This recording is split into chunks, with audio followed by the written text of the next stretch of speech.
Given below are two statement, नीचे जो है दो स्टेटमेंट है।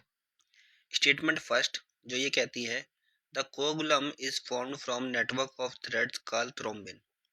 तो कोगुलम जो है वो थ्रेड के नेटवर्क से बनता है और उस थ्रेड को कहते हैं हम थ्रोम्बिन। तो ये जो है ये गलत है, क्योंकि थ्रेड के नेटवर्क से तो बनता है, उसको थ्रोम्बिन नहीं कहते हैं, उसको कहते हैं हम फाइब्रिन।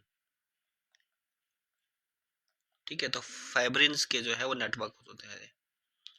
ठीक है, अगर थ्रोम्बिन्स की बात करें तो थ्रोम्बिन्स का क्या काम होता है। देखो जो थ्रोम्बिन है, यहाँ पे लिख लेते हैं, फाइब्रिनोजन होता है। फाइब्रिनोजन कन्वर्ट होता है किसमें, फाइब्रिन में।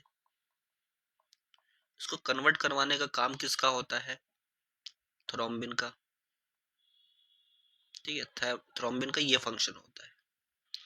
ठीक है, तो पहला जो स्टेटमेंट है वो रॉन्ग लिखा हुआ है। नेक्स्ट है statement second, spleen is the graveyard of the erythrocytes. तो स्प्लीन जो है वो कब्रिस्तान है एरिथ्रोसाइट्स का। एरिथ्रोसाइट मतलब कि आरबीसी का।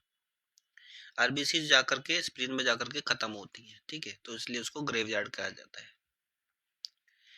आगे क्या दे रखा है, in the light of the above statement. तो ऊपर के जो स्टेटमेंट है उनमें देखना है, choose the most appropriate answers from the option given below. और फिर सबसे अप्रोप्रिएट जो है आंसर ढूंढना है नीचे के जो ऑप्शंस दे रखे हैं उसमें से।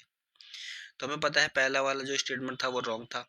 ठीक है, क्योंकि नेटवर्क्स ऑफ थ्रेड जो कोगुलम होता है, कोगुलम जो बनता है नेटवर्क ऑफ थ्रेड से, वो फिब्रिन्स की होती है, ना कि थ्रोम्बिन की। ठीक है, तो पहला वाला स्टेटमेंट रॉन्ग है। तो बोथ स्टेटमेंट फर्स्ट और सेकंड करेक्ट, ये तो गलत है।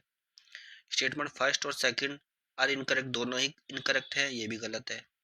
Statement first is correct, statement second is incorrect, ये भी नहीं है। स्टेटमेंट फर्स्ट जो है वो इनकरेक्ट है हमारा, और स्टेटमेंट सेकंड जो है वो हमारा करेक्ट है। तो राइट आंसर आपका हो गया डी।